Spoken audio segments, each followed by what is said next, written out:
For example, extending the child tax credit to $6,000 for families for the first year of their child's life to help them buy a car seat, to help them buy baby clothes, a crib. There's the work that we're going to do that is about investing in the American family around affordable housing, a big issue in our country right now. Meanwhile, Wind, they want wind all over the place. But when it doesn't blow, we have a little problem.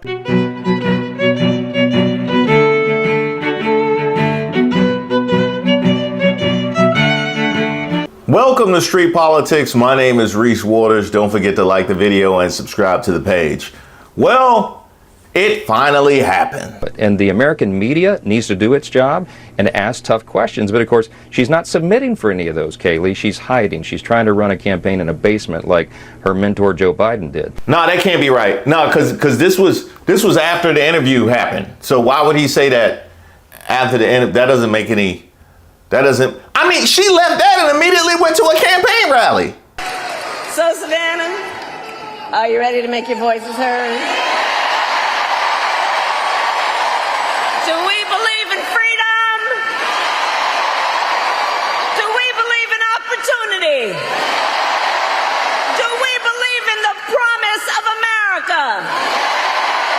And are we ready to fight for it? And when we fight, God bless you and God bless the United States of America.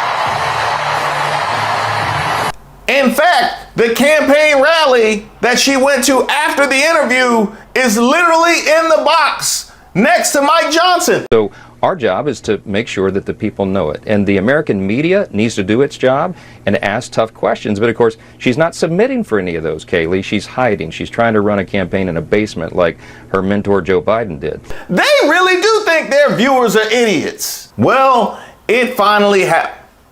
What? Why did she bring Tim Walz? I don't know. Maybe tradition?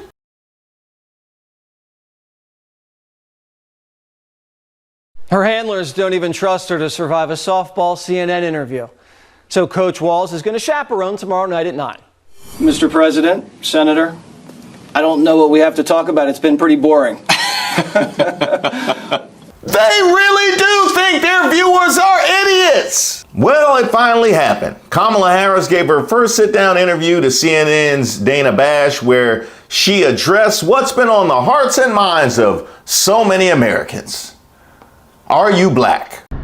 I want to ask you about your opponent, Donald Trump. Okay. I was a little bit surprised. People might be surprised to hear that you have never interacted with him, met him face to face. That's going to change soon. But what I want to ask you about is what he said last month. He suggested that you happened to turn black recently for political purposes, questioning a core part of your identity. Yeah. Any? Same old tired playbook. Next question, please. That's it? That's it.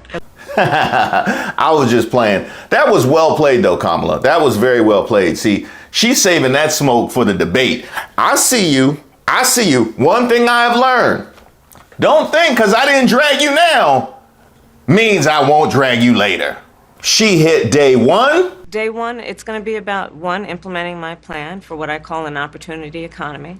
I've already laid out a number of proposals in that regard, which include what we're going to do to bring down the cost of everyday goods, what we're going to do to invest in America's small businesses, what we're going to do to invest in families, for example, extending the child tax credit to $6,000 for families for the first year of their child's life to help them buy a car seat, to help them buy baby clothes, a crib. There's the work that we're going to do that is about investing in the American family around affordable housing, a big issue in our country right now. So there are a number of things on day one. She hit the pandemic.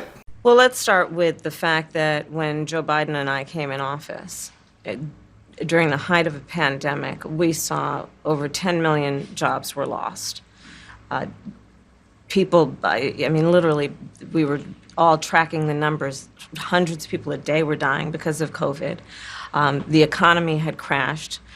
In large part, all of that because of mismanagement by Donald Trump of that crisis. And she hit a few things that I personally have been annoyed that Democrats haven't hit harder.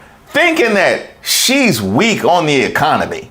When we came in, our highest priority was to do what we could to rescue America. And today, we know that we have inflation at under 3%. A lot of our policies have led to the reality that America recovered faster than any wealthy nation around the world. But you are right. Prices, in particular for groceries, are still too high. The American people know it, I know it, which is why my agenda includes what we need to do to bring down the price of groceries. For example, dealing with an issue like price gouging, what we need to do to extend the child tax credit to help young families be able to take care of their children in their most formative years, what we need to do to bring down the cost of housing. My proposal includes what would be a tax credit of $25,000 for first-time home buyers, so they can just have enough to put a down payment on a home, which is part of the American dream and their aspiration, but do it in a way that allows them to actually get on the path to achieving that goal and that dream. And then there is the issue of the border. See, I'm old enough to remember when you have been verified to be responsible for tanking a border bill, you don't then also get to accuse your opponent of screwing up the situation on the ground. I will say this, that Joe Biden and I and our administration worked with members of the United States Congress on an immigration issue that is very significant to the American people and to our security, which is the border. And through bipartisan work, including some of the most conservative members of the United States Congress, a bill was crafted, which we supported, which I support. And Donald Trump got word of this bill that would have contributed to securing our border. And because he believes that it would not have helped him politically, he told his folks in Congress, don't put it forward. He killed the bill. A border security bill that would have put 1,500 more agents on the border. And let me tell you something, the Border Patrol endorsed the bill. And I'm sure in large part because they knew they were working around the clock and 1,500 more agents would help them. That bill would have allowed us to increase seizures of fentanyl. Ask any community in America that has been devastated by fentanyl what passing that bill would have done to address their concern and a pain that they've experienced. So you would push that legislation again. I just want to Not ask only about push it, I will make sure that it comes to my desk and I would sign it. And last but certainly not least, character. No, New York Times, I mean character like integrity and honesty, not are you a character from a bad 1940s era political thriller. When I look at the aspirations, the goals, the ambitions of the American people, I think that people are ready for a new way forward, in a way that generations of Americans have been fueled by hope and by optimism.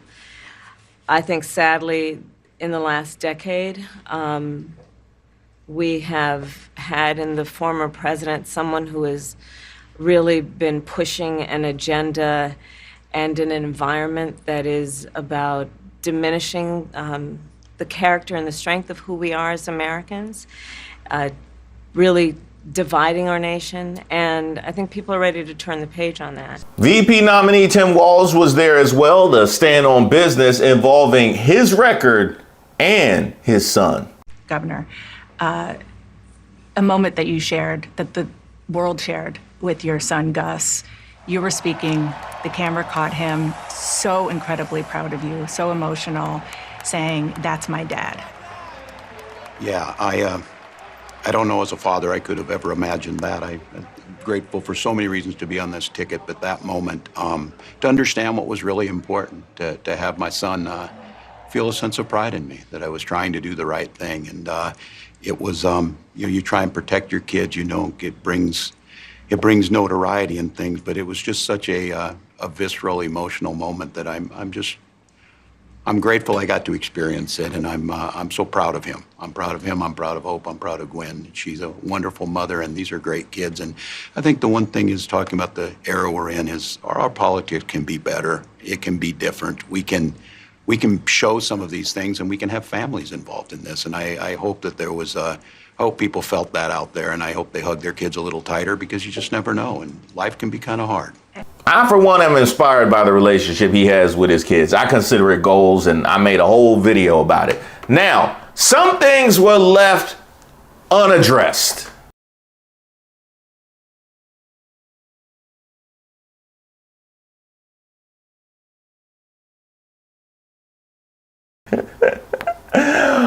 And then there was this moment right here. Fact, Dana, excuse me. Fact, Dana, excuse me. Now imagine that, the juxtaposition of immediately correcting yourself for honestly mispronouncing somebody's name when your name has been intentionally butchered by the other side in the laziest, sloppiest dog whistle we have seen since, I don't know, welfare queens.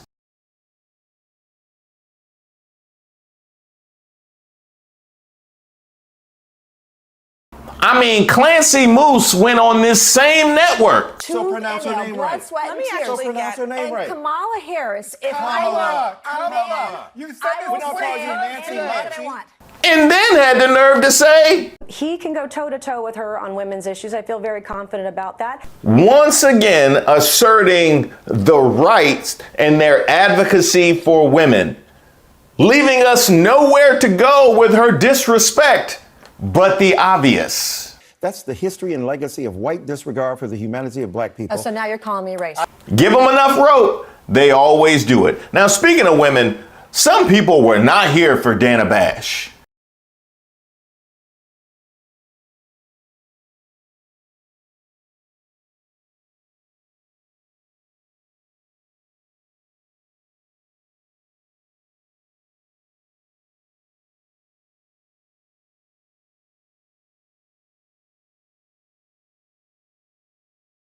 Now, I'll say this. It was a tough interview, and yes, she echoed a ton of Trump talking points, but I'm not going to jump out the window on her just yet, because there's a possibility that this was the kind of interview that the Harris-Walz campaign wanted. Maybe they wanted to respond to those questions and the right-wing talking points about her and her record. It's a possibility. However, at the same time that Kamala Harris was responding to these attacks, Trump, meanwhile... So now she doesn't talk about it. Do you notice she doesn't talk about climate change anymore? She's not talking about it. You know why? Because people don't want to hear it. They want to live a good life. They want to live a life. They don't want to stop your industry with climate change. They used to call it different things, global warming. Remember, that wasn't working because it was getting a little bit cooler. So they said, what are we going to do? We'll call it global cooling. No. So they came up with the words climate change.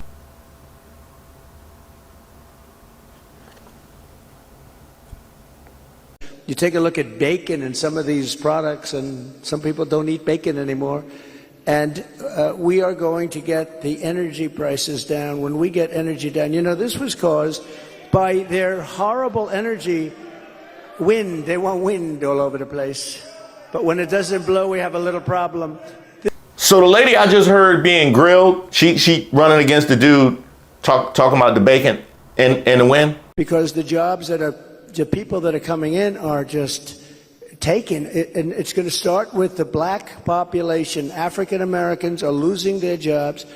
And I don't know if you heard the latest statistic that of the jobs that these people created, which is very little, every single job was taken, about 107%, was taken by illegal immigrants. There's been no job creation from them.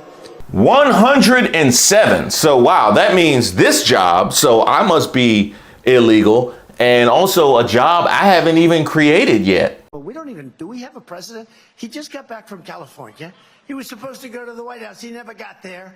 He went to Delaware, and he's laying on a beach sleeping all day long. No, seriously, who the hell wants to sleep? And who wants to sleep in public? He's sleeping. I've only seen one person sleep in public recently.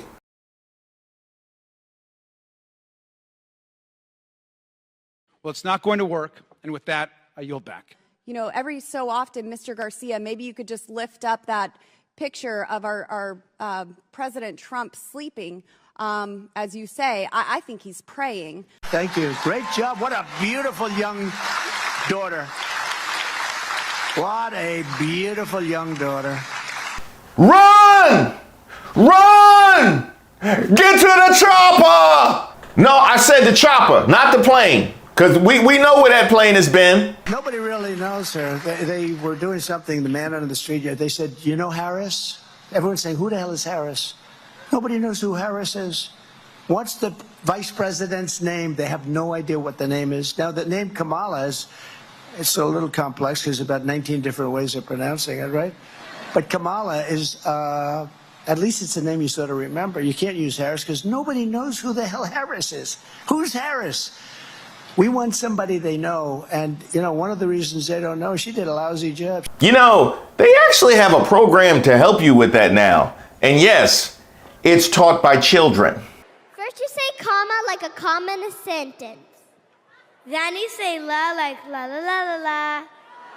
Put it together, and it's 1, 2, 3, Kamala. So in the last year, I think I had 9 indictments, far more than Alphonse Capone, who was quite well known in Chicago and the environs.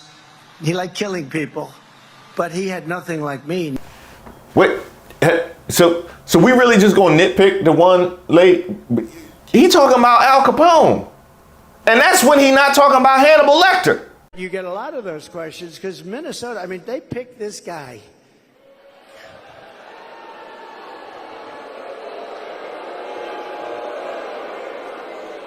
He is weird. Right? He's weird. I'm not weird. He's weird.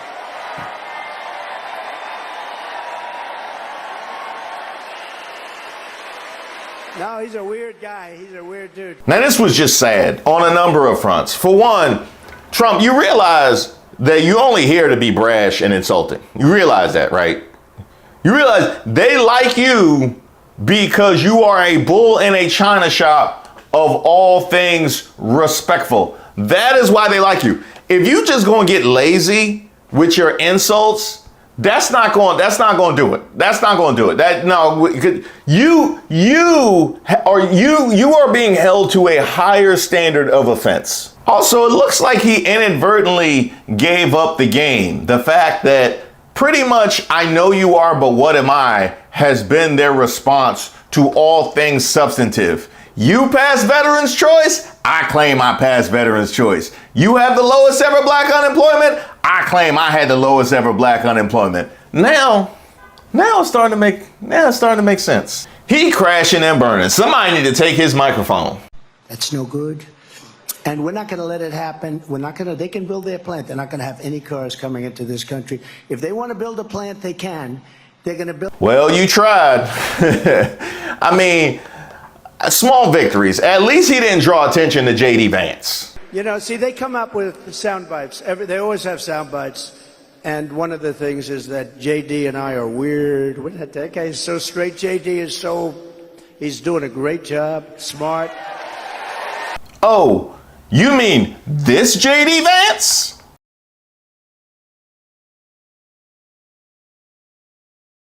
You on Twitter posted a clip from a Miss Teen USA beauty pageant from 2007, Caitlin Upton, and you wrote, "I have gotten a hold of the full Kamala Harris CNN interview." Now, this thing that surfaced around the internet for a few years, she struggled answering a question back in this beauty pageant. I'm not sure you're aware, in 2015, Caitlin Upton did an interview with New York Magazine about all the social media attention this clip got, and she said, "I definitely went through a period where I was very, very depressed, but I never let anybody see that stuff except for people I could trust. I had some very dark moments where I thought about committing." Yeah, that is solid. That is solid to help you with the women, and that is not weird, because who doesn't still use that clip on the regular to insult men? He can go toe-to-toe with her on women's issues. I feel very confident about that. Thank you. Great job. What a beautiful young daughter. What a beautiful young daughter.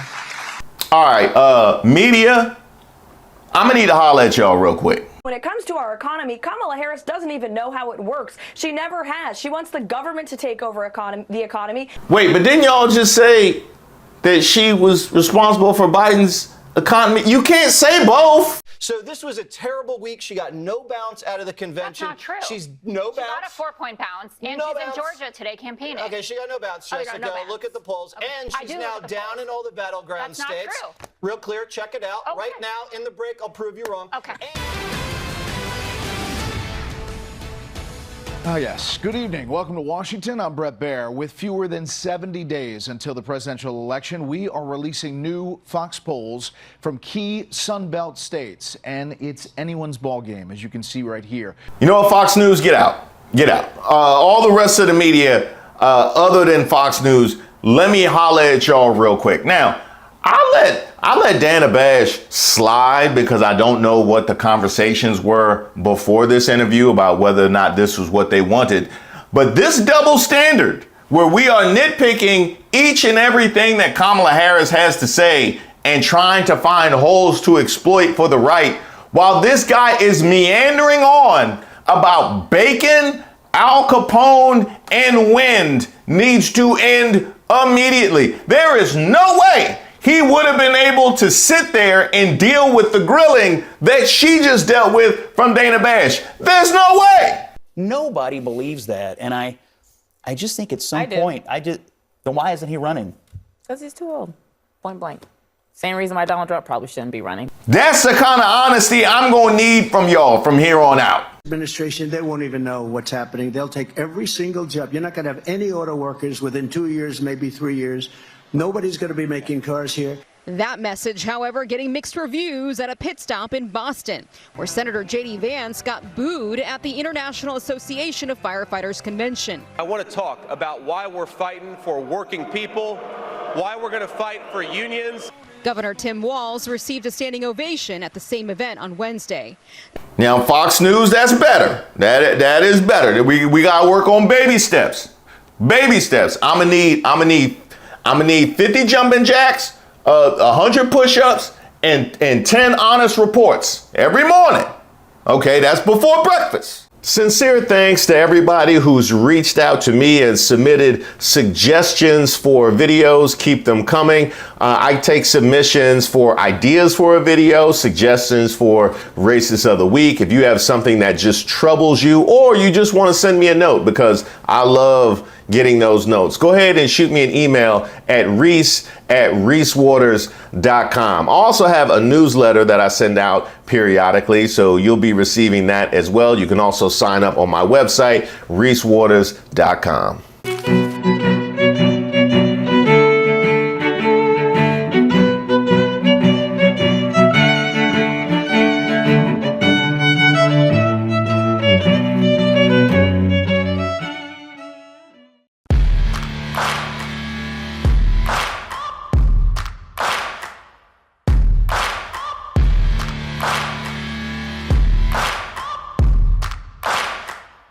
Welcome to Racist of the Week. My name is Reese Waters. This is where we expose the stupidity and hypocrisy of discrimination in hopes we can build a more perfect union. And also laugh. As usual, I would like to thank today's sponsor, Racism. And don't forget to like and subscribe to the page, and definitely leave me any possible suggestions for nominees in the comments. Or you can email me at reese.waters@gmail.com. Today's nominee, Arthur Grand Technologies.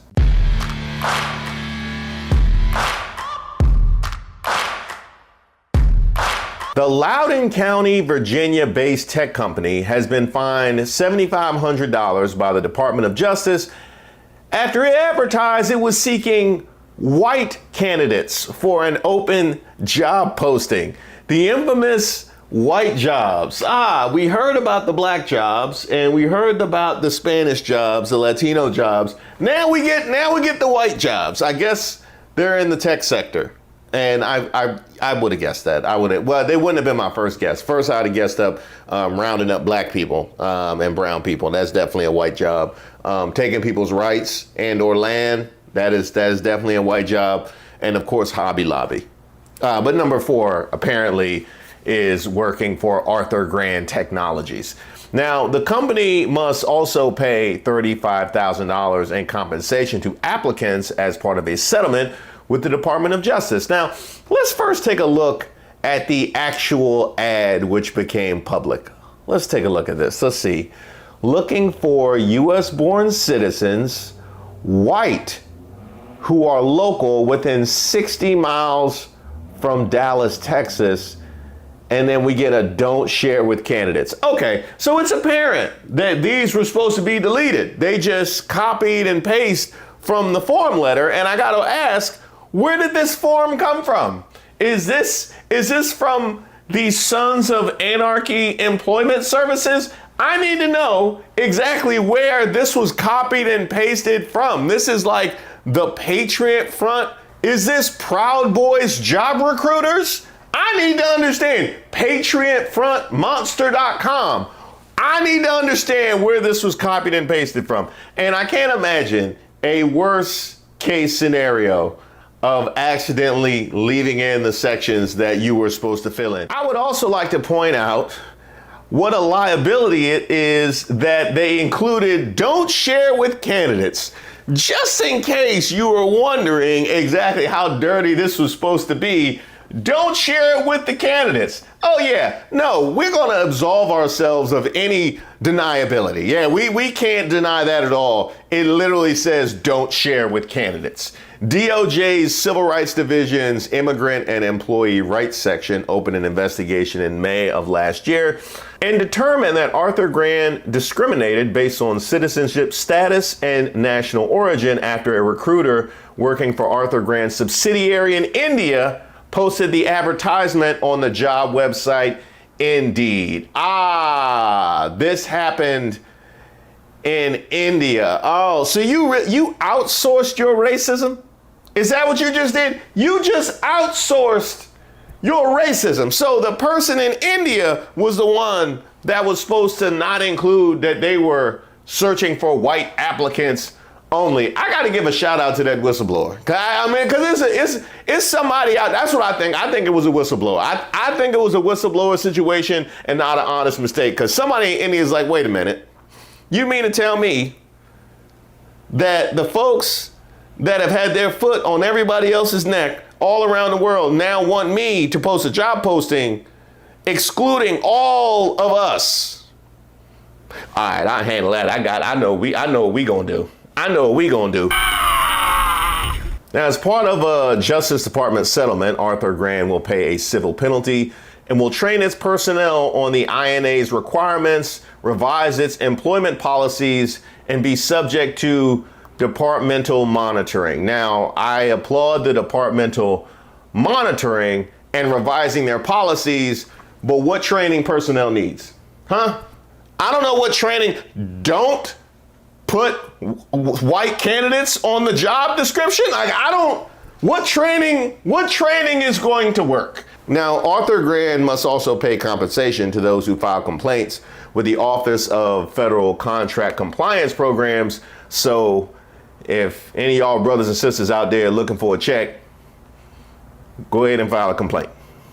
Now, here we have the Department of Justice cracking down on a white-only job description while the specter of Project 2025 hangs over us, where they will be looking to prosecute anybody who's actively trying to diversify their workforce. So let me get this straight. People that are trying to work to correct folks like this are the ones that are going to be prosecuted under the new administration should Trump win. Keep your eyes open. Now, even when this discrimination isn't overt, we still have cases like that of Dwight Jackson, the 27-year-old Michigan man who, after applying for various positions at Detroit's upscale Shinola Hotel, was rejected. Now, despite an impressive resume spanning multiple hotels, he expected a positive response, particularly for a front desk agent role. However, despite submitting his resume multiple times, he received no callbacks. Now, that does happen. I have not received callbacks multiple times. I remember applying to a couple of jobs. I mean, I was entry level, but I was applying for CEO. Like, I literally submitted a CEO resume to monster.com. Like I could run this thing. It doesn't have to be racist. Huh? What's that? Keep reading? Oh, okay. Frustrated, Jackson decided to experiment by adjusting the dates of his previous job experiences, and he changed his name on his resume to a more Caucasian sounding one, John Jabrowski. He was then offered multiple interviews within the same week. You know what? I can't. Our second nominee for Racist of the Week.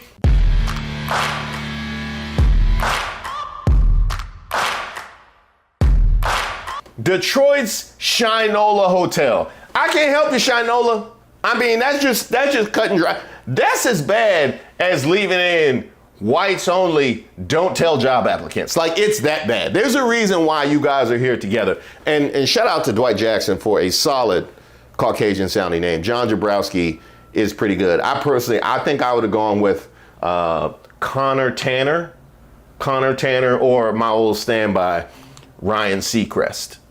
Now, he actually went to the interview. He showed up to the interview, the John Jabrowski interview, which is hilarious in and of itself. I need to see the footage of Dwight Jackson showing up to the John Jabrowski interview. Did he show up like Eddie Murphy in White Like Me? Huh? Or was it more of a True Identity situation? Or perhaps even the weigh-ins in White Chicks? I need to know which one he decided to go with. During the interview, according to attorney Jonathan Marco, who's representing Jackson, he disclosed his true identity and confronted the interviewer about the racism. And I'm sure that made for a phenomenal interview. Can you tell me what your biggest weaknesses are? I can tell you what your biggest weaknesses are. Black people. After completing the interview process, the lawsuit states, Jackson was promptly informed he was no longer under consideration for the position. I wonder, what was the reasoning that they gave? I need to know the reason that he put on too much of the white makeup, like before he showed up. What was the reasoning they gave that he was no longer considered for the position? Now, in response to these allegations, the hotel's operating partner conveyed a commitment to inclusivity and a zero tolerance policy against discrimination in an email to CNN saying, we take this allegation very seriously and do not tolerate discrimination of any kind. We are committed to fostering an inclusive workplace where everyone has the opportunity to succeed and are dedicated to building a diverse workforce that reflects the community. That is everyone except for the Dwight Jacksons of the world. I wonder what they mean by diversity. Like, they have a lot of women that work there.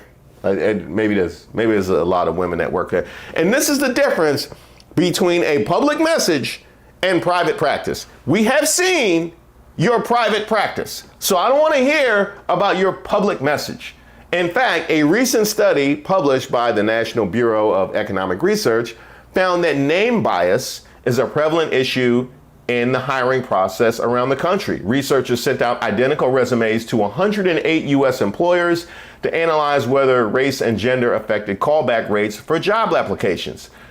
Just guess who received the fewest callbacks. Go ahead. Let's all say it together. Black men and women. There we have it. Yes, black male and black female names received the fewest callbacks. So congratulations to Arthur Grand Technologies, Shinola Hotel, and America, because clearly this is an American phenomenon. And if things go the wrong way in November, it's going to get a whole hell of a lot worse. As always, if you have somebody you would like to nominate, go ahead and leave it in the comments. You can email me at reese.waters@gmail.com. Be sure to subscribe to the page to make sure you get notified when the next video drops. By the way, I have an email list that I maintain, and I have a newsletter that I send out periodically as well. I would love for you to get on my email list. Feel free to shoot me a message at reese.waters@gmail.com. That's reese.waters@gmail.com. And the same goes if you have any suggestions for videos, if you have any nominees for Racist of the Week, if you have something that you are troubled by, or you just want to throw me a kudos, feel free to email me. I don't always get a chance to look at all of the comments, but I definitely look at all of the emails and I respond.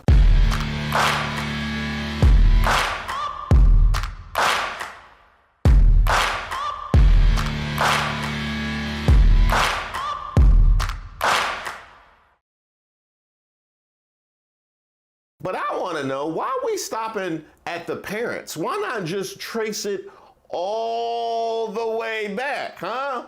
How far back you want to go? I'm ready for President Sitting Bull.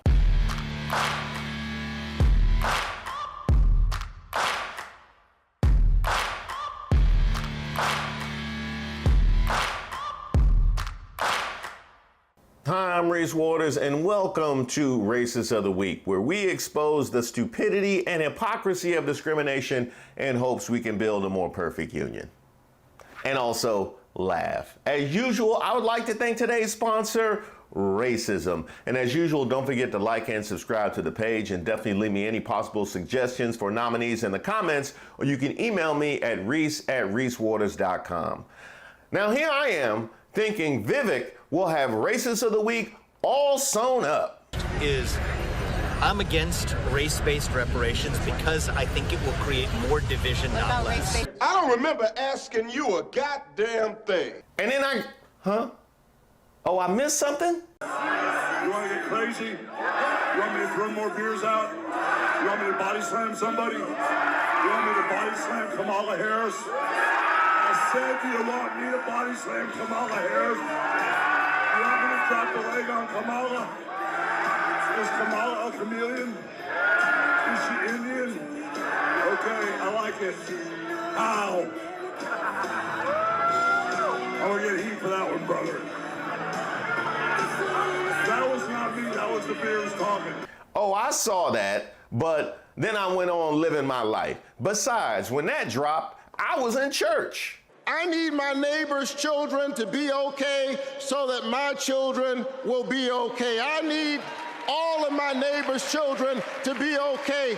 Poor inner city children in Atlanta and poor children of Appalachia. I need the poor children of Israel and the poor children of Gaza. I need Israelis and Palestinians.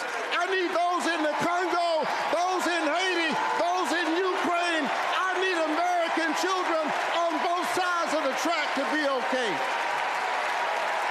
Because we are all God's children.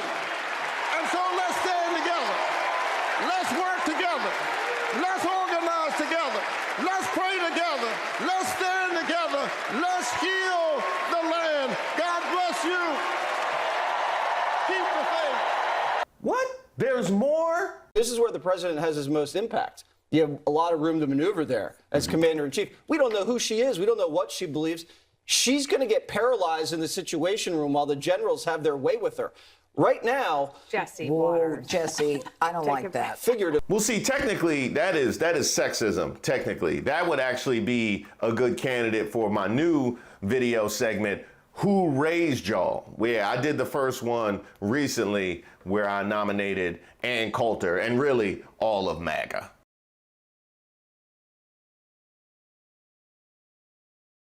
Well, right now, the leader for Who Raised Y'all this week is the New York Times.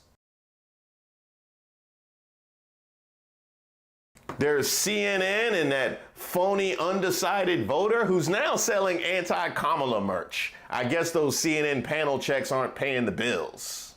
Of course, RFK.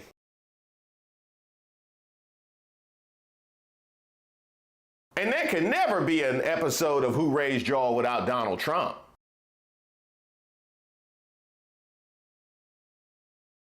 And also there's that business at the University of South Carolina, that whole roast of Kamala Harris. That actually might be a two-for like racism and sexism. Oh man, MAGA loves to keep those two together when it comes to Kamala Harris. Here I am thinking Vivek Ramaswamy will have Racist of the Week all sewn up in something called the National Federation of Republican Assemblies would like a word. Now, the NFRA has cited the infamous 1857 Dred Scott Supreme Court decision, which stated that enslaved people weren't citizens, to argue that Vice President Kamala Harris is ineligible to run for president according to the Constitution. Now tell me you scared without telling me you scared. First of all, the older the case that you bring up for president, the more I know how full of crap you are. Well, see, if you use the precedent set forth by the ancient Romans, personally, I'm not accepting any precedent that involves black people and their treatment that comes before the civil rights movement. That would be like basing your internet strategy on Reagan's America. By the way, just in case you're not up on your 19th century litigation, on March 6 of 1857, the Supreme Court ruled in the case Dred Scott v. Stanford that black people were not citizens of the United States, and therefore this little federal lawsuit that you're trying to bring up to us, it ain't gonna work, Buki. To this day, the Dred Scott decision is considered one of the worst decisions to ever be handed down by the Supreme Court. At that time, the United States Constitution did not grant citizenship to people of African descent.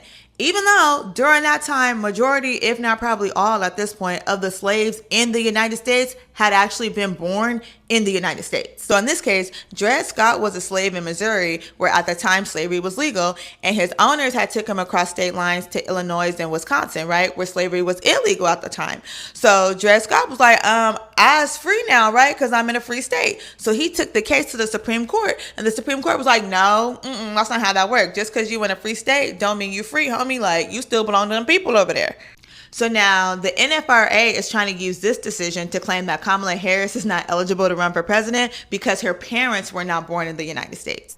the group also challenged the right of Vivek Ramaswamy and Nikki Haley to appear on Republican primary ballots. And that's funny because I just addressed both their bootlicking in yesterday's Racist of the Week. The Republican group's platform and policy document noted that the constitutional qualifications of presidential eligibility states that no person except a natural-born citizen shall be eligible, or a citizen of the United States at the time of adoption of this Constitution shall be eligible to the office of president. The same document included former President Donald Trump's running mate, Ohio Senator J.D. Vance, on a list of preferred candidates for vice president. Yeah, I'm sure it did. I'm enjoying a leisurely stroll in the park as a human does, and I thought I would interact with some other humans that I come across. Here comes one now. Hello, I'm J.D. Vance. I'm running for vice president. Hi, it's nice to meet you. So how long have you been walking for? Today or in general? Okay, good. Wait. I think this is going pretty good so far. The group, which adopted the document during their last national convention held between October 13th and 15th of last year, goes on to argue in the document that a natural-born citizen has to be born in the U.S. to parents who are citizens when the child is born, pointing to the thinking of Supreme Court Justices Antonin Scalia and Clarence Thomas. Quote, a natural-born citizen is defined as a person born on American soil of parents who are both citizens of the United States at the time of the child's birth, the document states. Now, for me personally, I base whether or not something is a good decision and good judgment by whether or not Antonin Scalia and Clarence Thomas agree with it. Which tells you everything you need to know about the current status of our Supreme Court. But I want to know, why are we stopping at the parents? Why not just trace it all the way back, huh? How far back you want to go? I'm ready for President Sitting Bull. The group then cites 6 cases, including Dred Scott versus Sanford. The 1857 ruling came a few years before the 1861 outbreak of the U.S. Civil War over the issue of slavery, stating that enslaved people couldn't be citizens, meaning that they couldn't expect to receive any protection from the courts or the federal government. The ruling also said that Congress didn't have the power to ban slavery from federal territory. Now, there's been a lot of confusion about some of the moves that MAGA has made and the GOP has made in defense of Trump and whether or not they're racist. Thank you for clarifying that they are, in fact, extremely racist. Tell me what you really mean. Also of note here is that if they were of the opinion that Donald Trump would easily defeat Kamala Harris and they had nothing to worry about, they wouldn't love anything more than for her to stay in this race. Oh, y'all scared. Y'all scared. The NFRA's platform document argued that several states, candidates, and major political parties have ignored this fundamental presidential qualification, including candidates Nikki Haley, Vivek Ramaswamy, and Kamala Harris, whose parents were non-American citizens at the time of their birth. The NFRA endorsed Trump during their October convention. The group's president, Alex Johnson, said in a statement to The Independent that the media suggestion that referencing a court case in a 30-plus page document equates to endorsing every aspect of the case is inherently dishonest and misleading. Well, if you didn't want people to be misled, if you didn't want people to take that out of context and be dishonest, don't reference the Dred Scott case! We firmly believe that faux Democrat Ms. Harris should never hold office for any of the many reasons people choose to highlight, including her party's tactics on dividing people by race and class, which mirror those that have led nations like Venezuela, Cuba, and North Korea into totalitarian regimes, he claimed.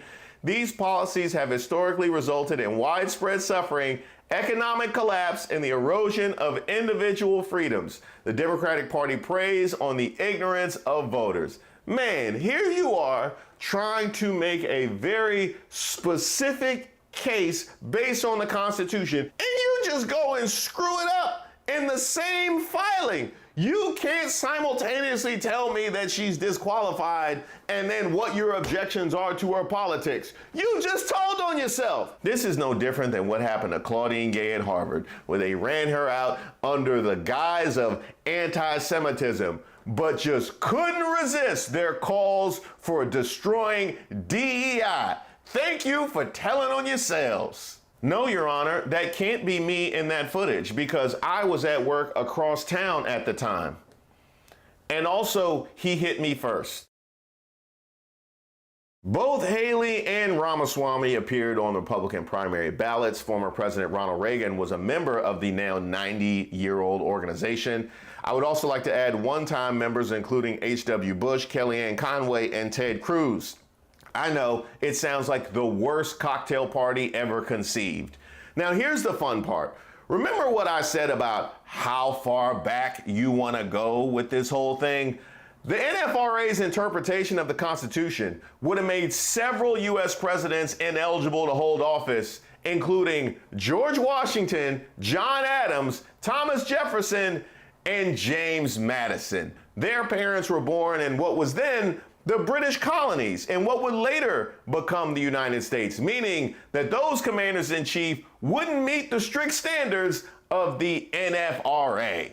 Well, no, see, because that's different. That's different because white people are citizens of the world. Okay, so we are citizens of the world, which means everywhere we go, we just automatically grant citizenship. So even though their parents were born in the U.S. colonies, they get grandfathered in citizenship of what then became the United States due to the World Citizenship Statute of Whiteness. The U.S. Archive states on its site, the Scott v. Sanford ruling is considered by many legal scholars to be the worst ever rendered by the Supreme Court. It also notes that the decision was overturned by the 13th and 14th Amendments, which abolished slavery and stated that all people born in the U.S. are citizens. How bad your ruling gotta be to be overturned by not one, but two constitutional amendments? That is like the constitutional equivalent of a RICO. Hey, is that Levert the Bassman? Hey, what's happening? Hey, good morning. Remember when I said this to you back in 22? In an attempt to weaken the power of the black vote, politicians in the state of Louisiana and Alabama are headed to the Supreme Court in order to redefine blackness and who can be black. That's right, in 2022, white men are going to the Supreme Court to decide on who can be black in this country. And then I said this. And if Brown is overturned and enslavement as punishment for crime is not written out of state laws, then all that takes us back to Scott v. Sanford, where the Supreme Court ruled that the Constitution does not apply to black people free or enslaved, and that the Negro has no rights that the white man is bound to respect. And remember, historically, Negro did not just simply mean black people. It also included indigenous people as well. Well, yesterday, August 25th, 2024, the Republican Party came out with this. Kamala Harris can't be president of the United States of America because black people aren't considered citizens under the Constitution. That's right. The National Federation of Republican Assemblies has cited the infamous 1857 Dred Scott Supreme Court decision, which stated enslaved black people weren't considered citizens. And they did this to prove that Kamala Harris can't be president of the United States. And this is the paperwork they filed to do it. They just didn't attack Kamala Harris. They also said the same thing about Nikki Haley and Vivek Ramaswamy. Cue the music. I never thought the leopards would eat my face. Oh, I never thought the leopards would eat my face. But they are! Every non-white person who supports the Republican Party supports a party who believes you shouldn't even be a citizen of this country. Black Republicans, especially you, and I see you all over the country, doctors, lawyers, nurses, friends, ex-cons. You're supporting a party who doesn't even think you should be a citizen of this country. How dare you? And you sit there proud chanting, "Make America great again," and let's take America back to when it was great. They're talking about taking America back to the 1850s. That's where you want to go? That's where you want to be. So remember what you're voting for this coming November. You're voting for or against the re-enslavement of non-white people. That's what's on the ballot in 2024. And all this after Tim Scott told us racism was over. Evolution of the Southern heart that we see on display. And we Southerners get so little credit for the progress we've made. The whole notion of judging a person on the content of their character, not the color of their skin, has happened. It's not going to happen. It's not around the corner. It's in the rearview mirror. We are living Reverend Dr. Martin Luther King Jr.'s dream. Somebody told a lie one day. Do you think this is going to be enough to bring all of our black conservatives back home? Are they even welcome back home? I know, right? Y'all let me know in the comments. But for you black Republicans, you have 24 hours to respond. And no, needing to hit the Black MAGA store is not a valid excuse. But because of what happened in the Garden of Eden, there will never be an elected woman, whether she's black or white, that would occupy the White House that God would ever stand behind. He knows that he was chosen. He's our David. Sincere thanks to everybody who's reached out to me and submitted suggestions for videos. Keep them coming. I take submissions for ideas for a video, suggestions for Racist of the Week. If you have something that just troubles you, or you just want to send me a note, because I love getting those notes, go ahead and shoot me an email at reese@reesewaters.com. I also have a newsletter that I send out periodically, so you'll be receiving that as well. You can also sign up on my website, reesewaters.com.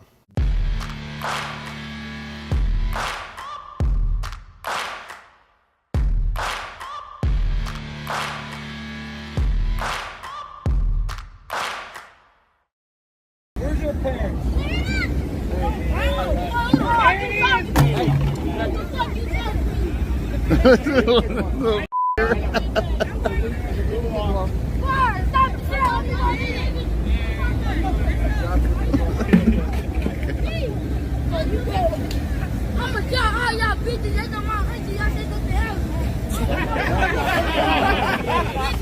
You got a light brain, bud. God, I love little 2 fucking ounces monkeys lighter like than that. ours. It just shows how fucking violent they are at a young age. Your frontal lobe is 2 ounces lighter, bud. Now here's a question. So you are making an argument that you are genetically superior. Why aren't you at work?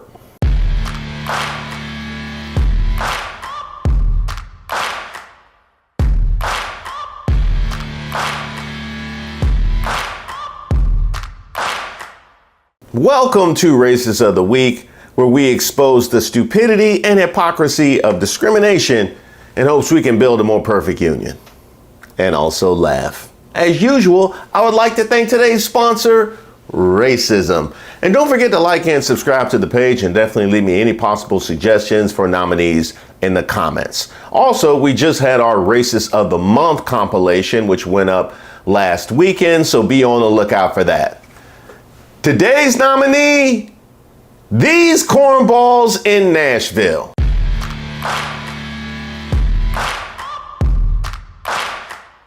Now, it would have been bad enough that these rejects are making Nashville their regular hang like they play for the Tennessee Titans. That's right, they keep coming back.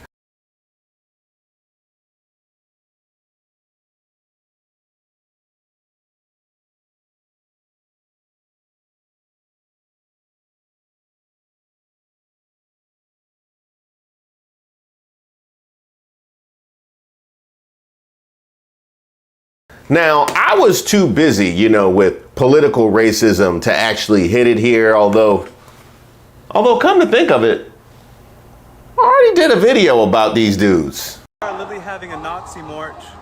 Here in downtown Nashville.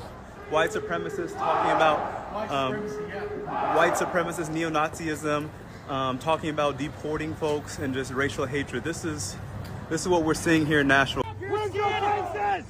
Where's your criminal faces? Cowards! Cowards! All of you! Cowards! Oh, I saw his face! I saw his face! And you'll never guess what they showed up in again. The police reported that the group left the area after the confrontation, having arrived earlier in a U-Haul truck. They came in a U-Haul truck? So was they just in the back? Like, how does that? They came in a U-Haul. They all just came in a U. I'm so confused. I'm so confused by that.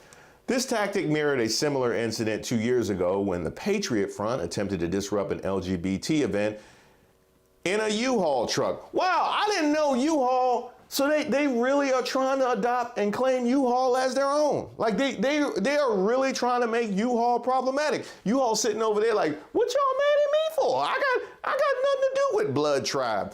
I do have one question though, U-Haul, because if they rented a car to come down there and have done it now multiple times, don't they have to reveal their identity?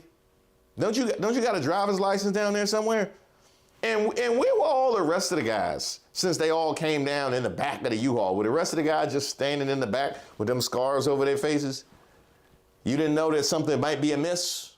But not satisfied with annoying all of Nashville, and shout out to Music City for telling them how you feel, they decided to target a specific group. And who do you think these big bad white supremacists would choose to terrorize? Young black boys, of course, young black boys. Now, this incident was caught on camera in July and showed a group of young black adolescents who play music in the city being abused by a group of men belonging to something called the Goyim Defense League. Where's your parents? Now, I'm just gonna stop us right here. I know it's early in the video. I couldn't help but notice his issue was that they were, quote, just walking around as ends. Wow. I mean, generally they will couch their racism a little bit better than that, but apparently the problem is us walking around as ends. Well, we know we surely can't run around as ends because that would be suspicious, but we can't walk around as ends either. I also love the thing that he immediately followed that with where are your parents? That is a great question. Where's your parents? Where are your parents? Huh? Because I would love to know how they feel about having raised a grown man who gets in a U-Haul with a bunch of other grown men to go out of town and threaten adolescents. Like, I would love to know how they feel about their grand accomplishment. Just think about all the sacrifice, because I'm a parent. Just think about all the sacrifice that it takes to raise a young child up, and years of waking up early and going to bed late and taking them to soccer practice and helping them with their homework, only to find out one day he is in the back of a U-Haul with a white supremacist jacket on, surrounded by other failed members of society. Like, that's grim. Where's your parents?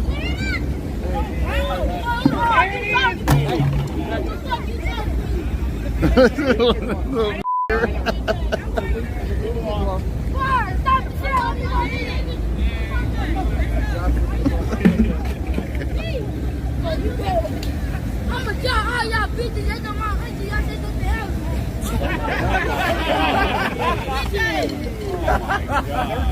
find it extremely ironic that the one kid who gets the most upset is laughed at, and then you see this shirt cross into frame called Whites Against Replacement.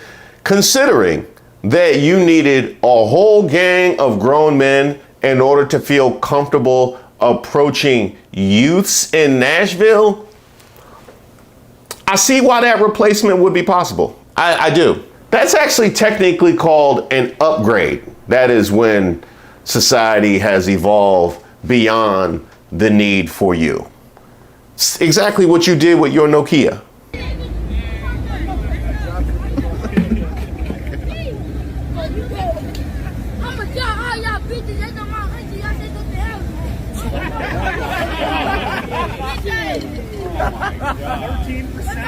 Hey, are they allowed to let these little make threats? Illegal for making threats. Can you arrest them? Please arrest them. They have to. Hey, stop making threats. They have to accompany the through town. Everybody. Future engineers have to get escorted because they're so violent. Yeah. You got a light brain, bud. God, I love 2 little ounces fucking monkeys lighter like than that. ours. It just shows how fucking violent they are at a young age. Okay, so apparently they are the violent ones while minding their business, while you're out of town in a Whites Against Replacement t-shirt and a backpack standing in the median. Yeah, you didn't use your context clues on that one. You got a light brain, bud. God, I love 2 little ounces fucking monkeys lighter like than that. ours. It just shows how fucking violent they are at a young age. Your frontal lobe is 2 ounces lighter, bud. Now here's a question. So you are making an argument that you are genetically superior. Why aren't you at work? I'm just curious. Why aren't you at work? They have found something constructive to do with their inferior frontal lobes. They have found something constructive for young kids to do. Why is there nobody looking for you with your superior intellect? Do you need some money?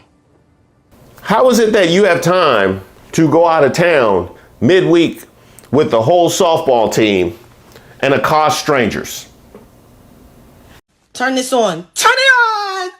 Now, according to News 5 in Nashville, the kids had been on their way home from playing drums downtown when all of this occurred. Now, I actually did a Racist of the Week not too long ago about some young girls who spoke at a Denver City Council meeting who were abused as well.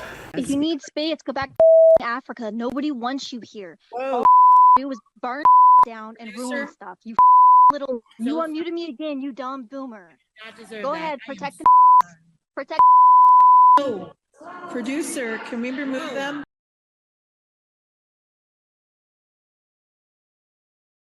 I will make the same point here that I made there. You are giving us the evidence of the thing that you love to deny. You love to deny that this kind of racism exists, but yet you will stand there in 4K and racially abuse young adolescents for walking around wild ends. Thank you for coming. How y'all not outraged? And there's only so many times we're gonna come up here and talk and ask for y'all to help us. Detonio Wilson, who was just 10, was one of the 5 kids who was assaulted. He told the outlet, Playing drums is a passion for these young drummers. For 3 years now, they have shared their love of music on Broadway. But Saturday, July 13th, they were met with hate. They were just saying bad words to us, and the police didn't do nothing. They was just telling us to go home, and they didn't do nothing. They should have did something. They should have arrested them, because that's wrong, because we didn't do nothing to them. We was about to go home on our way home. We went around them. They called us bad words, and we didn't say nothing to them. and that is an interesting observation because the police seemed extremely casual about the fact that you have a group of grown men threatening minors. Extremely casual about that. How is it that when police get all jacked up and they overreact to a threat, it's always against a black person? It's never to protect a black person. I would love to see a police officer go above it. Oh, did I do too much? Did I go too far? Was that unjustified? To actually protect a black person. That might have been a good change of pace. Now, there is video all over, but this one was particularly infuriating. No race car. Shut up, you're white. Shut up and keep quiet. Fuck you, you fucking losers. Fucking losers. Hey, Matt, you. Hey. You suck, baby. Keep driving the wrong way. You know Raising Cane's is furious. You know Raising Cane's is furious. Like, y'all got me all up in the frame. Y'all got me all up in the video like I'm Diddy back in the 90s, and I did absolutely nothing to associate myself with you. Not to mention, your stereotype is that they love to come in and eat chicken. Is that why you decide to stay here? So you decide to hurt my chicken business by chasing away my best customers?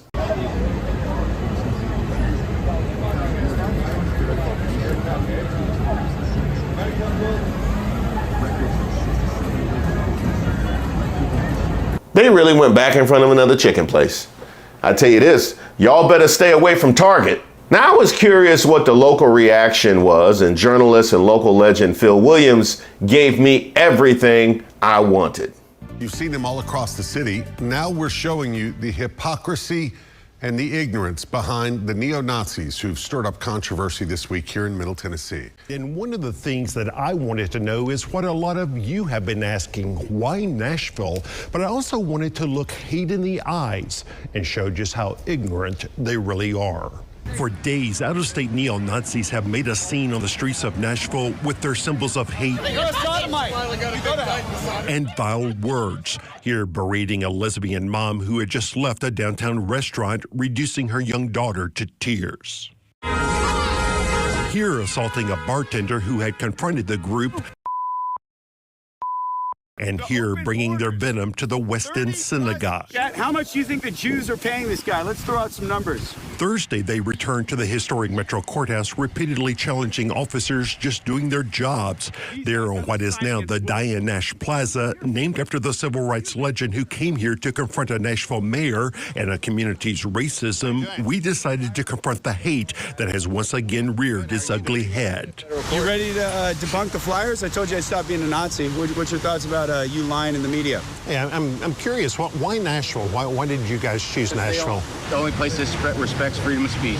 Yeah, this state actually respects freedom of speech, but communist Jews like yourself don't. John Minadeo, a Californian who moved to Florida, leads the Goyim Defense League, which goes around the country trying to create scenes that they hope will bring them attention and followers. In fact, this tactic, resorting to yelling as a diversion, would play out again and again as we attempted to confront the group with facts about the lies they tell their followers. So you have a problem with Jews in general, though? Yes, I do. So you think the COVID agenda Debunk is Jewish? it. Let's go. In fact, the men who led the nation's COVID response, Drs. Francis Collins and Anthony Fauci, are both Catholic. Dr. Fauci was Catholic. Dr. Fauci wasn't Jewish. I didn't say he was. You said the COVID agenda is Jewish. Dr. Look at all Fauci the was names. Catholic. No. To go through the names. Minadeo, it seems, doesn't like any facts that don't fit his narrative. For example, this claim that, quote, every single aspect of the Biden administration is Jewish. The vice president is Baptist. Okay, the secretary, 80% Jewish. You said every aspect. I said 80%. Okay, well, that's how about a 2% minority. Well, the Secretary of Defense is Catholic. 2% minority. Secretary of 2% minority. Interior is Catholic. Secretary 2% of minority. 80%. 2% minority. Secretary of Commerce is Catholic. Secretary of Health is Catholic. 80%. Secretary of Transportation is Episcopalian. Secretary of Energy is Catholic. Next slide, let's go. Secretary of Education is Catholic. Secretary of Veterans Affairs is Catholic. Over and over, it became clear that these are people who are blind to any facts that don't confirm their hate. How many of you guys have criminal records? What's your criminal record? Catching kids? Not surprisingly, there are quite a few arrests among these characters. Menadeo spent a month in jail last year after authorities in Florida got fed up with the group littering their neighborhoods with its hate messages. Others we discovered also have a variety of criminal charges on their records. Can I be honest with you guys? You're a loser, scumbag. When I look at you guys, I do not think Mr. Race. What race are you? Time is coming to its end. In fact, what I saw was a group of wounded, angry men who've never accomplished much in their own lives, looking for someone else to blame. Where's the Jews? I really feel sorry for you guys. I don't give a You're gonna grave soon, you dumb sellout boomer. You boomer. Honestly, I think my overriding feeling was sadness. These are really pathetic human beings, and they just don't seem to recognize it. Frankly, I think that's how most of Nashville and Middle Tennessee views them as well. Yeah, just so angry at the world. And sad. That was extremely well done. I want to congratulate Goyim Defense League. You are our racist of the week.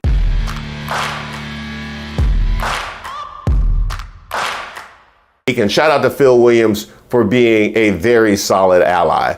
By the way, while I was editing the Racist of the Week compilation for last month, I saw that there was one of those that I ended with a positive story, and you guys really reacted quite well to that. I had forgotten about it because it was a couple weeks old and the earth shifted with everything political. So I decided I'm going to end this one on a positive story here. Here is a piece of Tennessee State Representative Justin Pearson's address at the National Urban League Convention. And shout out to my man Mark for sending it to me via email. This here is just what America looked like. Black, beautiful, educated, and all the rest. So I'm going to go ahead on and be at home because we here.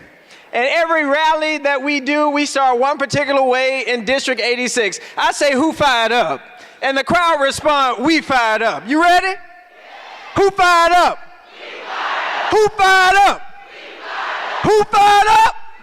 Yeah, we fired up. We fired up because we've got to be fired up for such a time as this. We've got to be fired up to fight for diversity, equity, and inclusion and DEI candidates. We've got to be fired up because of Project 2025, white supremacy and racism continuing to be on the prowl. We've got to be fired up against domestic terrorism and capitalistic exploitation. Y'all, we've got to be fired up. It's time to be fired up when they're trying to silence our voices, refusing to acknowledge the beauty of our brilliance. You even got racist Ron and governors talking about black history has no value. We've got to be fired up. Fired up because we need to make real the words written into the founding documents of this nation. We hold these truths to be self-evident, that all people are created equal and endowed by their Creator with certain unalienable rights, and that among these are life, liberty, and the pursuit of happiness. We've got to be fired up.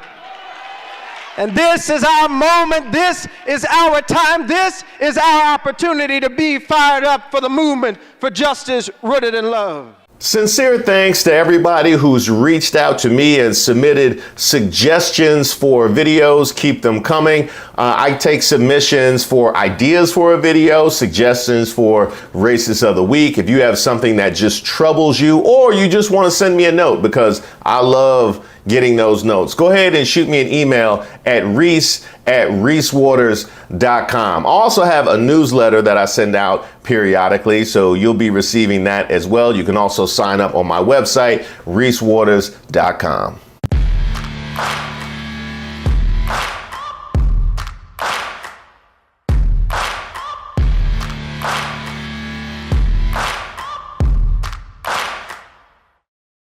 I want this campaign to win.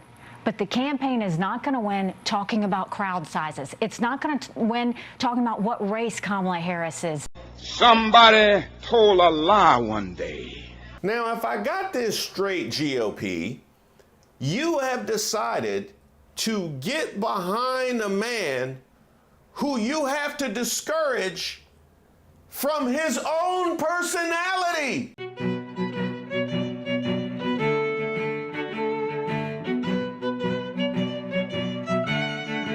Welcome to Street Politics. My name is Reese Waters. Don't forget to like the video and subscribe to the page. Well, Donald Trump's marching orders are clear. I want this campaign to win. But the campaign is not going to win talking about crowd sizes. It's not going to win talking about what race Kamala Harris is. It's not going to win talking about whether she's dumb. It's not, you can't win on those things. The American people are smart. Treat them like they're smart. Now, if I got this straight, GOP, you have decided to get behind a man who you have to discourage from his own personality. Yes, you have backed a man who you are afraid of being himself. And it's not like it's new.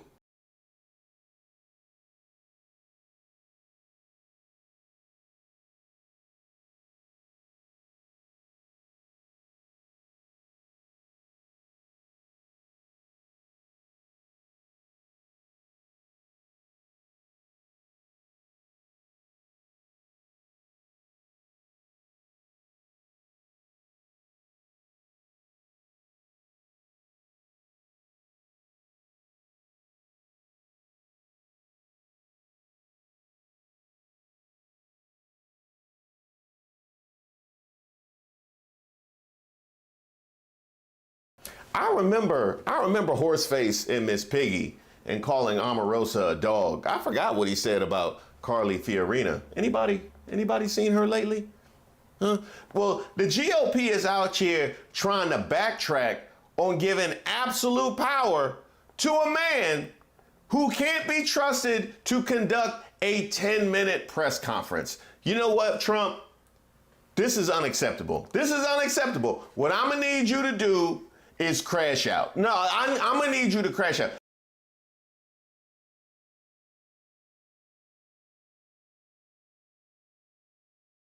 Don't let them tell you what to do. I did it my way. They don't want insults. Let's start by insulting the press. Okay. Mr. President, you have not had a public campaign event for nearly a week now. Tomorrow you'll be in Montana, which is not a swing state. Some of your allies have expressed concern that you're not taking this race seriously, particularly at a time where there is enthusiasm on the other side. Why haven't you been campaigning this week? Because I'm leading by a lot. Meanwhile,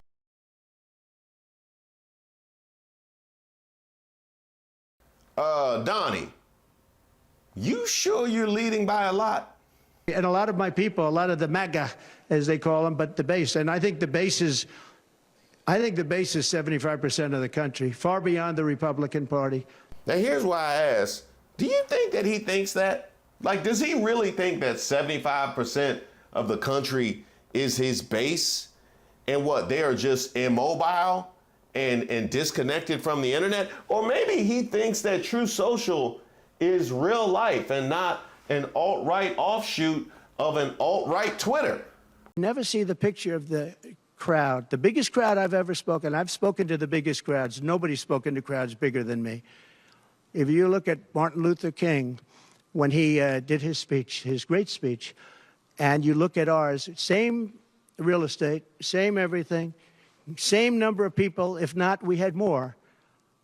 And they said he had 1 million people, but I had 25,000 people. But when you look at the exact same picture, and everything's the same because it was the fountains, the whole thing, all the way back to from Lincoln to Washington, and you look at it, and you look at the picture of his crowd, my crowd, we actually had more people. They said I had 25,000, and he had 1 million people, and I'm okay with it because I liked Dr. Martin Luther King. Somebody told a lie one day. Oh, he definitely thinks his base is 75% of the country. Yeah, he definitely thinks his base, they 75% of, see, no, they just in the closet. They just in the closet. Now, they don't feel comfortable coming out with the flags and the Trump butt flaps and the t-shirts and the red hat. They in the closet right now, But this is good. This is fantastic crash out material, Trump. Your obsession with something who nobody else cares about and involving a beloved figure in your slander. Mwah, beautiful. You sure you don't want to slander Lincoln? Oh wait, you do. Actually, you already slandered Lincoln. And you said Harris's crowd sizes were AI and that there weren't people there. There's all kinds of video evidence and people who were there who have proven that false. Can you tell us about why you made that claim? Well, I can't say what was there, who was there. I can only tell you about ours. We have the biggest crowds ever in the history of politics. We have crowds that nobody's ever seen before, and we continue to have that. We have a level of enthusiasm that nobody's seen before. They want to make America great again. That's what's happening. We're going to make it great again. Right now, we have a failing nation. We're in a failing nation, and become in many ways a third world nation. In the history of politics, I mean, that's good, but you sure you don't want to go in the world? But on crowd size, in history, for any country, nobody's had crowds like I have, and you know that. And when she gets 1,000 people and everybody starts jumping, you know that if I had 1,000 people would say, that's the end of his campaign. I have hundreds of thousands of people. In South Carolina, I had 88,000 people. In Alabama, I had 68,000 people. Nobody says about crowd size with me. But she has 1,000 people or 1,500 people, and they say, oh, the enthusiasm's back. No. The enthusiasm is with me and the Republican Party. There it is. There it is. I have the most followers in the history of the world. I mean, you know, other than Hillary Clinton and also Joe Biden. Really anybody that I've actually run against. You think that's going to lift your prices a little bit? Think of that. They're going to take away 84%. And the real stuff, that's the stuff that powers the plants. It's not wind that goes around and around. And, darling, let's watch the president's State of the Union speech tonight. I'm sorry, we won't be able to do it. The wind isn't blowing, darling. We have no electricity. Gibberish is good, but, huh?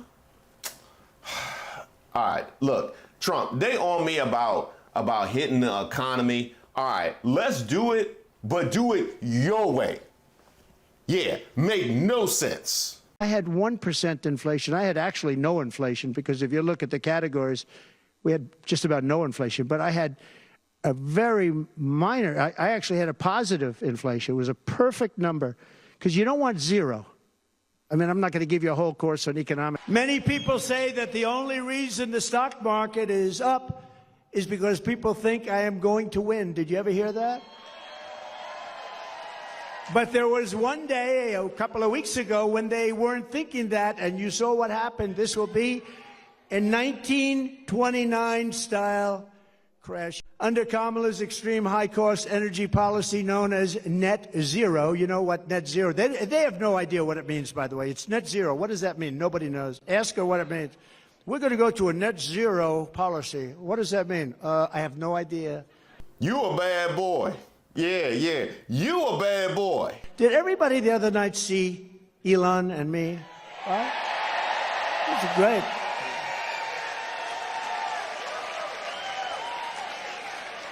That was one of the most successful shows ever done. I mean, that was a lot of people like him. I think they like me too, come to think of it. I sure did. I did a whole video about it.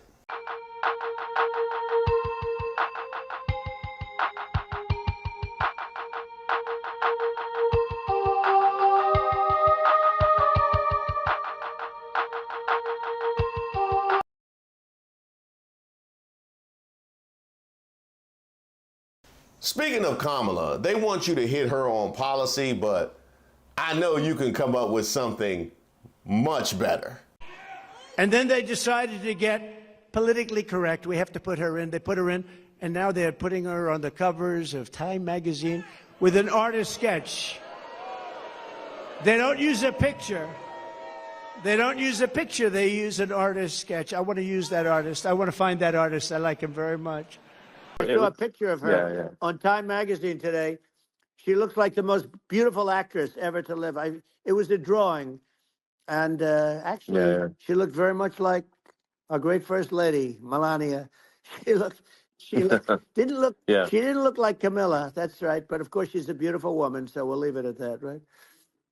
Hey, Trump. I did what you said. I sent her the note that you had a crush on her, and you asked her to the dance, and she just laughed. Nearly 4 years, Kamala has crackled as the American economy has burned. What happened to her laugh? I haven't heard that laugh in about a week. That's why they keep her off the stage. That's why she's disappeared. That's the laugh of a crazy person, I will tell you, if you haven't known it. It's a crazy. She's crazy. They told her, don't laugh, don't laugh. No, it's her. No, her laugh is career threatening. They said don't laugh. She hasn't laughed. She doesn't laugh anymore. It's smart, but someday it's going to come out. That's the laugh of a person with some big problems. Laugh at you? That's downright disrespectful is what it is. Mr. President, Kamala Harris's father is Jamaican American, and she went to a historically black college. How is she only recently deciding to be black? Well, you'll have to ask her that question because she's the one that said it. I didn't say it. So you'll have to ask her, and I very much appreciate that question, but you'll have to ask her. But I've known her for a long time. I actually contributed to her campaign a long time ago because I was a developer. I contributed to lots of campaigns of Democrats, Republicans, and some were liberal and some were conservative. But you'll have to ask her about that. But to me, it doesn't matter. But to her, from her standpoint, I think it's very disrespectful to both, really. Whether it's Indian or black, I think it's very disrespectful to both. To me, it doesn't matter. I would add questioning biracial person's ethnicity is actually disrespectful no matter who you are. I would add Asian, Latino, and white people as well. I mean, really, that's why it was so effective in your crash out. Mr. President, Mr. President. Go ahead. How are you planning to vote on Florida's abortion referendum? On what? How are you planning to vote on Florida's abortion referendum this November? Well, I'm going to announce that. I'm going to actually have a press conference on that at some point in the near future, so I don't want to tell you now. You have no idea, do you? No, you have absolutely no idea. Speaking of which, quick question. Did you know that Biden and Harris are the ones that cap insulin? Kamala and Joe tried to take credit for $35 insulin. You know that. You know who did that? I did that. I did that. I did the insulin, and it kicked in. And you know, I remember when I did it, it had to be a statute. It was a certain statute that took a certain period of time. I said, I hope I'm elected because somebody's going to get a lot of credit for doing what I got done. I got it done, $35 insulin, and now they take credit for it. It's terrible, terrible. Or that you are dead set against early voting. Can you tell us what the FBI told you? Thank you very much. Great honor to vote. We've done a fantastic job here, and we appreciate it. We think we're doing very well. We just had a poll.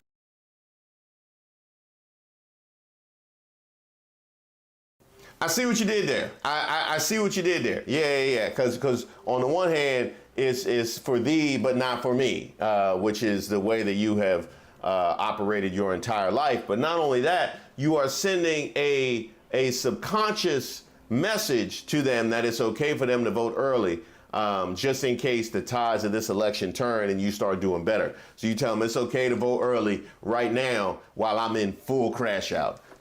That's hard. That is hard. Now, look, they hate when you bring up January 6th.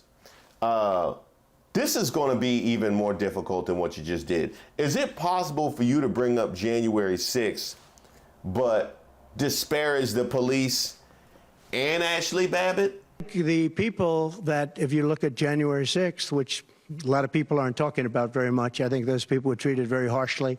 When you compare them to other things that took place in this country where a lot of people were killed, nobody was killed on January 6th. How you disrespect both?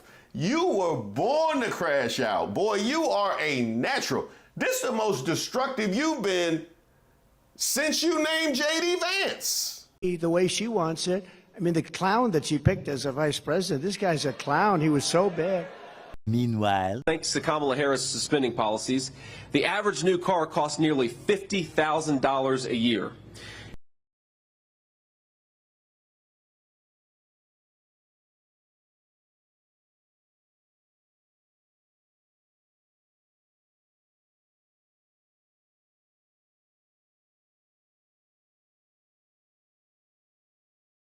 Is there anything else you want to add?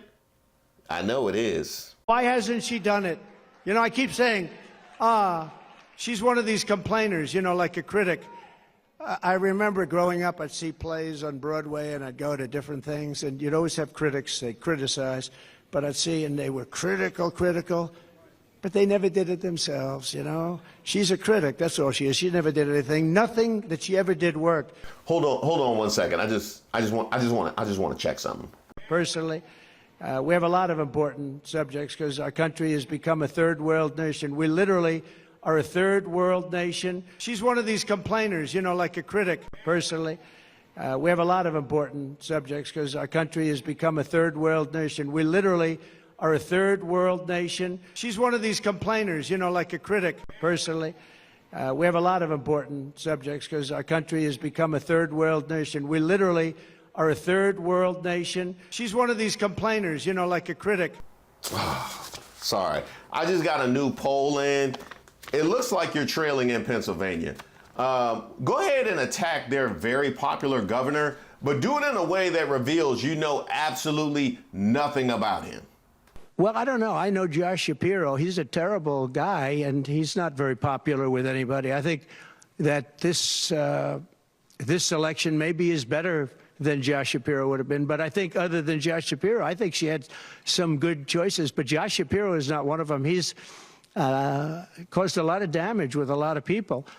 And I don't think he would have been better. I think he would have been maybe the equivalent, maybe not as good.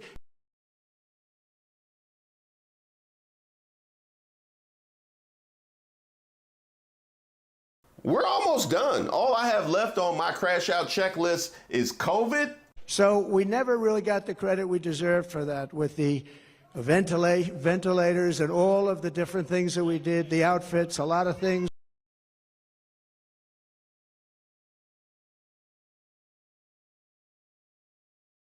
Allude to bribery? People want to take advantage of our country. They have to pay to take advantage of our country.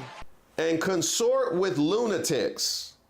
I want to thank a very good man, and he's in there fighting. He's fighting, and we know he's a fighter.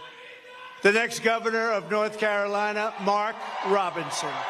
Mark Robinson, that is a wild choice. This idiotic guy was on stage with Candace Owens a few days ago and asked her, what America are we going back to make America great again? The one where women couldn't vote or black people were swinging from trees?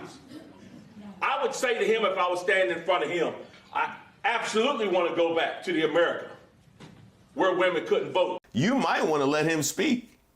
Oh, you did? Oh, okay. I'm going to have to do a whole video about that. Stay tuned. Trump, I think you did it. I think you did it. I think you have successfully steered your campaign into the hole that used to be Trump 4 seasons total landscaping. Now you can just let the media do the rest. And Trump also unleashing one of his most blistering takedowns yet of Kamala's radical policies. She's a radical left person at a level that nobody's seen. She picked a radical left man. Everything she's touched has turned to bad things. I'm not going to use foul language. These guys get up, think of it. We're going to give you no security. We're going to give you a weak military. We're going to give you no walls, no borders, no anything. Now that people are finding out that she destroyed San Francisco, she destroyed the state of California along with Governor Gavin Newsom. I'm a person of common sense. I want to have low taxes. I want to have strong borders. I want to have a strong military. They are trying so hard. They really are. Oh, bless their hearts. Take your time, baby. Now, let's be real. They are asking Donald Trump to be an entirely different person. This is the man who you decided to get information behind. So you ride crazy till the wheels fall off. Don't ask him to hit her on policy and stay focused. When you known this man to stay focused? I mean, even though we met on Ashley Madison, I just don't know if he's gonna stay faithful. No, I'm sending him a bad Yelp review. I am. No, 1 star to that slice of pizza I picked up out the dumpster. And he lied on everybody during his rise in the party. Ted Cruz, Marco Rubio, Ben Carson, Nikki Haley, and now that he's here, Donald Trump took a break from taking a break to put on some pants and host a press conference slashed out public meltdown. It goes on. We have a lot to say about it. Here are some initial thoughts with more to come. He hasn't campaigned all week. He isn't going to a single swing state this week, but he sure is mad at Kamala Harris and Tim Walz that they're getting big crowds across the battlegrounds. The facts were hard to track and harder to find in Donald Trump's Mar-a-Lago meltdown this afternoon. He lied. He attacked the media. He made excuses for why he's off the campaign trail. We're here to help because his staff clearly isn't. But first, an important reminder on the question Donald didn't answer. How will he vote on the Florida abortion referendum? He's been ducking this question since April. We work to pin down reality so Donald Trump, bless his heart, doesn't have to. Here are the facts. Quote, we had 12,000 and 15,000 people in Wisconsin and Michigan yesterday, respectively, not 2,000. The ABC debate is September 10th, not the 25th. People have spoken to bigger crowds than Donald Trump, Obama, Clinton, literally anyone at Lollapalooza, Coachella, and the World Cup. January 6th was decidedly nothing like MLK's I Have a Dream speech, and Trump did not get a bigger crowd than Martin Luther King Jr. on that historic day. There was famously not a peaceful transfer of power after the 2020 election, which Donald Trump fought to overturn, famously. 5 police officers died because of January 6th. Donald Trump said he was off the trail this week because of the Democratic convention. The convention is not happening this week. Trump said they have commercials at a level no one else does. He's being drastically outspent on the airwaves. Governor Josh Shapiro is actually a great guy. Project 2025 author Tom Homan, the father of Trump's cruel child separation policy, is not a person to praise. Jewish people should not have their head examined for not supporting him. That's actually anti-Semitic. Trump said he's not complaining. He is, in fact, very much complaining. It goes on and on. It is the fact check America's been waiting for. You did some of the fact checking yourself, and I appreciate that. Everything you said was right. There were a bunch of claims that I think a lot of people would question, but that are subjective or uncheckable. He claimed California, where a whole lot of people happily live, is unlivable. He claimed that we're a banana republic in a third world country. I think a lot of people would dispute that. But also a whole bunch of claims, Phil, that were just flat out false. He again said that Kamala Harris was made the border czar, put by President Biden in charge of the border. That didn't happen. In reality, she was given a much more limited immigration-related assignment tasked with dealing with the so-called root causes of migration in certain Central American countries. He repeated his claim that she's allowed 20 million people into the country. Aside from the question of her own role and responsibility, the total number of border so-called encounters under Biden and Harris is 10 million, and far from all of those people were actually allowed in. That includes the people who were expelled from the country upon arriving at the border. He boasted of how good African-American poverty, the poverty level, was during his administration. He didn't mention it's actually fallen to a lower level, a new record, beating the Trump-era record under Biden and Harris. He called switching candidates in the Democratic primary a minor form of cheating. It's not a form of cheating at all. It's allowed completely within the law and the rules. And he spoke of how the Inflation Reduction Act, he said, gave us record inflation. The U.S. has never had record inflation under Biden and Harris. Even the Biden-Harris peak of 9.1% was about a 40-year high, nowhere near the all-time high of about 23.7%. And that 9.1% number has come way down since then. It's now 2.9%. So whatever peak it reached before, nowhere near it now. And finally, he spoke of so-called very good polls for him coming out right now and claimed we're leading. He might be seeing private numbers we're not seeing, but in the national averages of public polling, he's not leading. He's now trailing. Now, here's the fascinating thing about all of this. You guys know that I'm a big sports fan. He kind of reminds me of a front runner. Yeah, one of those favorites who can actually look like everything is clicking on all cylinders as long as all of the factors are to his advantage. But let him be challenged. Let things get close. Let there be moments of heavy tension and the wheels fall off completely. Not to mention the fact that there's that old adage that when a narcissist is cornered, they magically become mindful and reasonable. No, you're just getting more crazy.